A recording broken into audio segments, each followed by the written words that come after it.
प्रिय विद्यार्थियों, आज का टॉपिक है बीए सेकेंड ईयर विश्व इतिहास, जिसका प्रमुख शीर्षक है पेरिस शांति संधि 1919।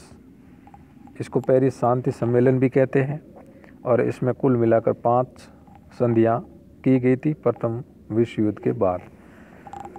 तो इसकी थोड़ी सी पृष्ठभूमि हम जान लें। 28 जून 1914 ईस्वी में सेरोजोवा हत्याकांड ऑस्ट्रिया के युवराज आर्क ड्यूक फर्डिनेंड की और उसकी पत्नी की हत्या के 1 महीने बाद 28 जुलाई 1914 ईस्वी में प्रथम विश्व युद्ध शुरू हो गया था। मित्र राष्ट्रों द्वारा जर्मनी व सहयोगी राष्ट्रों यानी जो ऑस्ट्रिया, तुर्की, हंगरी ये थे, इनकी हार के बाद जर्मनी के प्रतिनिधि और मित्र राष्ट्रों की सेना प्रमुख जनरल फौज के मध्य 11 नवंबर 1918 ईस्वी को युद्ध विराम संधि पर हस्ताक्षर के साथ ही प्रथम विश्व युद्ध समाप्त हो गया था। मित्र राष्ट्रों में इस युद्ध से क्रोध पनप रहा था, क्योंकि यह युद्ध उन पर थोपा गया जिसने उन्हें अकूत धन की हानि उठानी पड़ी।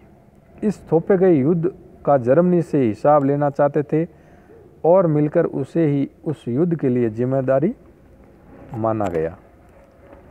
इसलिए वे ऐसा कुछ करना चाहते थे जिससे जर्मनी फिर दोबारा विश्व को इस भयानक युद्ध में नहीं झोंके। प्रथम विश्व युद्ध के बाद जर्मनी और उनके सहयोगियों से शांति संधि करने का मसौदा तैयार करने के लिए पेरिस सम्मेलन का आयोजन किया गया था। यूरोप में स्थायी शांति की स्थापना करने, उसे चिर स्थायी बनाने की सोच के लिए यूरोपीय शक्तियों का शांति सम्मेलन करने के लिए फ्रांस की राजधानी को चुना। हालांकि इस स्थान के चुनाव के संदर्भ में कुछ आलोचना भी हुई। कुछ आलोचकों का कहना था कि शांति स्थापना के लिए यह स्थान उपयुक्त नहीं था, क्योंकि वहाँ का वातावरण शांति के लिए न होकर बदले की भावना के लिए हुआ था। फ्रांस अपना बदला जर्मनी से लेना चाहता था। सम्मेलन का प्रथम अधिवेशन 18 जनवरी सन 1919 को प्रारंभ हुआ। इस सम्मेलन में 32 राष्ट्रों ने भाग लिया था, परंतु मित्र राष्ट्रों ने रूस को आमंत्रित नहीं किया, क्योंकि रूस जर्मनी से ब्रेस्ट लिटोवस्क 1918 में एक संधि हुई थी, ब्रेस्ट लिटोवस्क की संधि कर युद्ध से अलग हो गया था। इसे मित्र राष्ट्रों ने धोखा करार दिया। दूरी राष्ट्रों में से किसी को भी आमंत्रित नहीं किया था, क्योंकि वे हारे हुए और अशांति के प्रतीक राष्ट्र माने गए थे। हालांकि यह गलत था कि उन्होंने उनको अपनी बात रखने का भी अधिकार यानी अवसर नहीं दिया, परंतु विजेता ही होते हैं, उनकी मनमानी तो चलनी ही थी। इस सम्मेलन में प्रमुख 4 बड़े व्यक्ति थे जिन्होंने सम्मेलन के निर्णय में मुख्य भूमिका निभाई। अमेरिका के राष्ट्रपति वुडरो विल्सन, इंग्लैंड के प्रधानमंत्री लॉयड जॉर्ज, फ्रांस के क्लीमेंसो, इटली के प्रधानमंत्री ऑरलैंडो। इन 4 राष्ट्रों के महान व्यक्तियों ने सम्मेलन के निर्णयों को प्रभावित किया। इनके अपने अपने हित और विचार थे, जिन्हें पूरा करने की भरसक कोशिश की और किया भी, जिससे इस सम्मेलन का स्वरूप शांति न होकर अपने हितों की पूर्ति मात्र रह गया। अब इनके विस्तृत विचार जानते हैं कि 4 महान व्यक्तियों के अपने अपने विचार और हित क्या थे।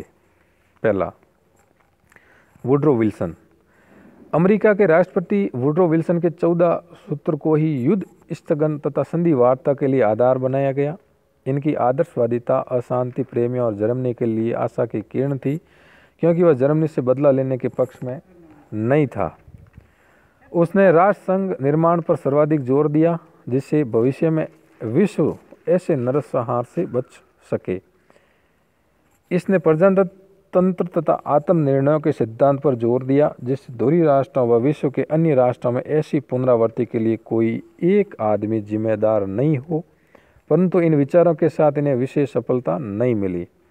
अन्य मित्र राष्ट्र अपने हितों की पूर्ति को ही प्रमुख मानने लगे और सारे निर्णय उन्हीं से प्रभावित थे। परंतु यह कहा जा सकता है कि पेरिस संधियों में से जो कुछ थोड़ी बहुत उदारता बरती गई, उस पर इन्हीं का प्रभाव था, यानी वुडरो विल्सन का। अगला जो व्यक्तित्व है वो है लॉयड जॉर्ज। इंग्लैंड का प्रधानमंत्री तथा यथार्थवादी कुशल राजनीतिज्ञ लॉयड जॉर्ज शांति सम्मेलन में इंग्लैंड का प्रतिनिधि था। इन्होंने सम्मेलन के निर्णय में अपनी ओर से 2 बातों पर ध्यान केंद्रित किया। पहला था इंग्लैंड के विस्तृत और व्यावसायिक हितों को साधने वाले निर्णयों का समर्थन किया। दूसरा था फ्रांस भी यूरोप में इतना शक्तिशाली न हो जाए कि शक्ति संतुलन बिगड़ जाए।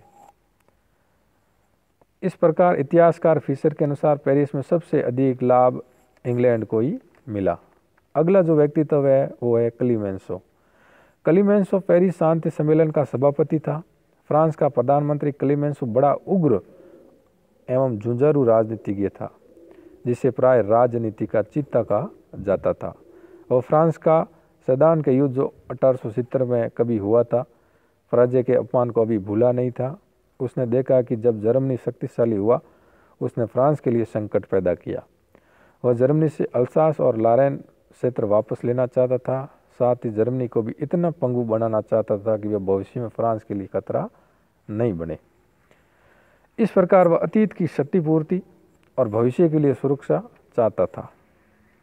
अगला जो व्यक्तित्व है वो है ऑरलैंडो। कुशल राजनीतिज्ञ, इटली का प्रधानमंत्री ऑरलैंडो था। उनका पेरिस शांति सम्मेलन में भाग लेने का मुख्य उद्देश्य था जो 1815 में एक लंदन की गुप्त संधि हुई थी उसकी पूर्ति करवाना चाहता था।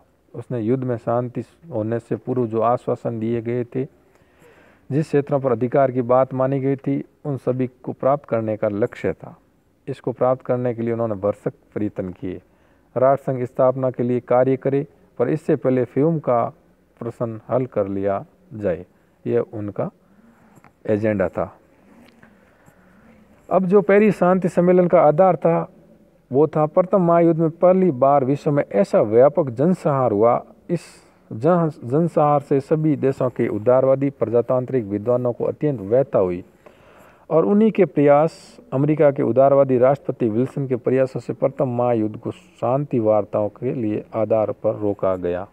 कैटलबी के अनुसार युद्ध स्थगन इस आश्वासन पर हुआ था कि अंतिम संधि अर्थात शांति संधि की शर्तें विल्सन के 14 सूत्र के आधार पर रखी जाएगी, किंतु यूरोपीय राजनीति के यथार्थवादी को आधार बनाना चाहते थे। तो इस प्रकार लैंगसम ने माना था कि इन सूत्रों में से 5 का पालन किया गया, 4 का पालन नहीं किया गया था और बाकी विजेता राष्ट्रों को लाभ, परंतु विजित राष्ट्रों को ही नहीं, 5 सूत्रों का पालन भी नहीं किया गया था। ये लैंगसम का कथन था।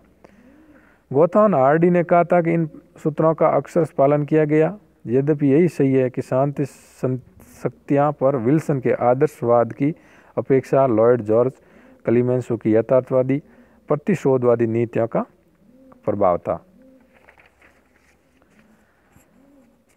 अब जो अगले दर्से में हम पढ़ेंगे प्रमुख जो संधियाँ हुई थी पेरिस शांति सम्मेलन में, जिसको पेरिस शांति संधि भी कहते हैं, उनकी संख्या कुल 5 थी। वो इस प्रकार थी। पहली थी जर्मनी के साथ वर्साई की संधि। द्वितीय थी ऑस्ट्रिया के साथ सेंट जर्मन की संधि। हंगरी के साथ ट्रियानो की संधि। बुल्गारिया के साथ न्यूली की संधि। टर्की के साथ सेब्रे की संधि और इसके बाद एक टर्की के साथ और संधि की थी, वो थी लोसाने की संधि। तो वर्साई की संधि सबसे पहले हम इसको पढ़ते हैं। पेरिस की संधियों में सबसे महत्वपूर्ण जर्मनी के साथ की गई वर्साई की संधि थी। यह संधि वर्साई के उसी शीश महल में संपन्न की गई थी जहां बिस्मार्क ने फ्रांस के सम्मान को कुचलते हुए जर्मनी साम्राज्य की घोषणा की थी सन 1871 में। इसी का बदला लेने के लिए फ्रांस ने उसे महल को चुना, पेरिस का महल, जिसको वर्साई महल कहते हैं, जिससे जर्मनी के दर्प को चूर चूर करके और अपने अपमान का बदला ले सके। यह संधि विजेता राष्ट्रों द्वारा थोपी गई थी। अपनी सारी बढ़ास जर्मनी से इसी संधि के द्वारा निकाली गई थी। जर्मनी के प्रतिनिधियों को बता दिया गया था कि संधि पत्र पर हस्ताक्षर करने ही है और यदि नहीं करने की कल्पना भी की तो जर्मनी का विनाश कर दिया जाएगा। जर्मनी के प्रतिनिधियों को शीश महल में उस रास्ते से लाया गया था जहाँ से दासों को लाया जाता था। उनके हाथ बंधे हुए थे। इस स्थिति में समानता के आधार पर शांति संधि कैसे संभव होती, बल्कि थोपी गई तो होती। लाचार और असम्मानित जर्मन जनप्रतिनिधियों को संधि पर 28 जून सन 1919 को हस्ताक्षर करने पड़े।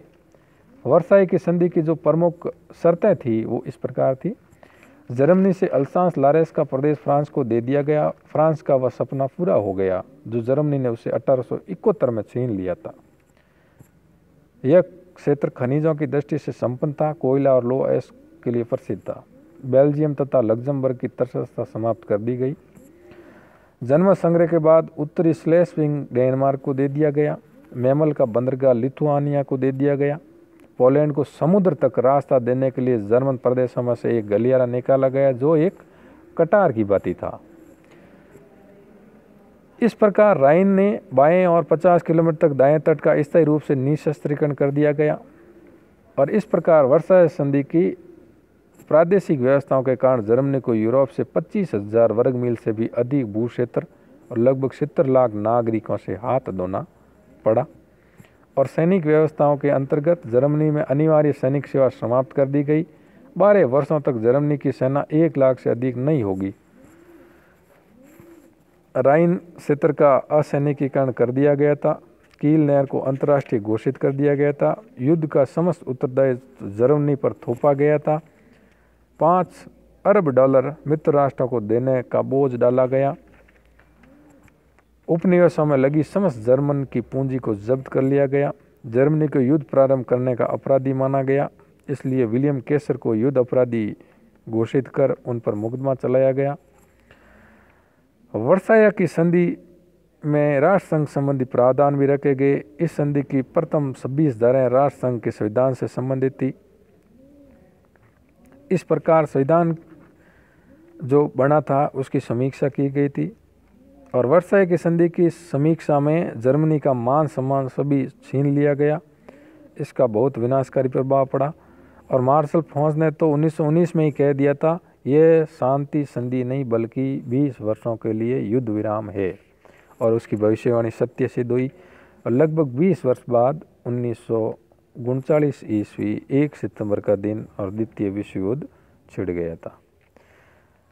इस प्रकार द्वितीय विश्व युद्ध शुरू हो गया। जर्मन प्रतिनिधि मंडल ने भी संधि पर हस्ताक्षर के समय कहा था, हमारे प्रति फैलाई गई उग्र घृणा की भावना से आज हम सुपरिचित हैं। हमारा देश दबाव के कारण आत्मसमर्पण कर रहा है, किंतु यह कभी नहीं भूलेगा कि यह संधि अन्यायपूर्ण है। इतिहासकार E.H. कार ने माना कि यह संधि आरोपित संधि थी और इसमें जो कठोर शर्तें थी उसमें लॉर्ड जॉर्ज ने कहा, जो राष्ट्र अकारणीय आक्रांता बन जाए उसको सबक सिखाना भी अति आवश्यक है और जर्मनी से पाई पाई वसूल करो। इस प्रकार ये संधि बहुत ही भयानक थी। और अगली जो संधि है वो है ऑस्ट्रिया के साथ सेंट जर्मन की संधि। 10 सितंबर सन 1919 को ऑस्ट्रिया के साथ ये संधि की गई थी। इस संधि द्वारा ऑस्ट्रियाई साम्राज्य को ध्वस्त कर दिया गया, उसे एक महत्वहीन राष्ट्र के रूप में स्थापित कर दिया गया। इसके क्षेत्र में बोहेमिया और मोराविया को छीनकर अलग चेकोस्लोवाकिया राज्य बना दिया गया। इस प्रकार उसकी सेना भी समाप्त कर दी गई। हैब्सबर्ग राज को समाप्त कर लोकतंत्र की स्थापना कर दी गई। अगली है हंगरी के साथ ट्रियानो की संधि। अब इसे ऑस्ट्रिया से पृथक गणतंत्र माना गया। हंगरी का ट्रांसिल्वानिया का प्रदेश रोमानिया को सौंपना पड़ा और इस प्रकार इसे इटली और यूगोस्लाविया स्वतंत्र नगर मान लिया गया। 1924 में यह नगर इटली को दे दिया गया। और अगली संधि है बुल्गारिया के साथ न्यूली की संधि। 1919 ये भी पेरिस शांति सम्मेलन में की गई थी। इसे पश्चिमी थ्रेस का भाग यूनान को देना पड़ा। इस क्षेत्र में जाने से उसका एजियन सागर से संबंध टूट गया। अब उसके पास केवल काला सागर तट रह गया था। बुल्गारिया के कुछ प्रदेश यूगोस्लाविया को दे दिए गए। अगली संधि है तुर्की के साथ सेब्रे की संधि। मित्र राष्ट्रों ने तुर्की के साथ सेब्रे की संधि की। पेरिस की शांति संधियों में सबसे अंतिम संधि ये थी। इस संधि के अनुसार टर्की को मिस्र, साइप्रस, मोरक्को, अरब, फिलिस्तीन, इराक, सीरिया आदि क्षेत्र अपने अधिकार त्यागने पड़े। सीरिया फ्रांस को दे दिया गया। फिलिस्तीन व इराक इंग्लैंड को मिले। आर्मेनिया को स्वतंत्र कर दिया गया। इस प्रकार तुर्की में इस दौरान मुस्तफा कमाल के हाथों में सत्ता आ गई। नई तुर्की गणतंत्र ने इस संधि को अस्वीकार कर दिया। कमाल पाशा के नेतृत्व में तुर्क राष्ट्रवादियों ने एशिया माइनर से यूनान को मार भगाया। इसके बाद मित्र राष्ट्रों में तुर्की के साथ एक और उपसंधि की, जिसका नाम है लोसाने की संधि। तुर्की का विभाजन स्वीकार कर लिया गया और अब नए एक स्वतंत्र गणतांत्रिक तुर्की का उदय हुआ। इस प्रकार पेरिस शांति संधि में ये 5 संधि आती हैं। प्रथम विश्व युद्ध के बाद ये संधियाँ की गई और इसी वर्साए की संधि में द्वितीय विश्व युद्ध के बीच मौजूद थे।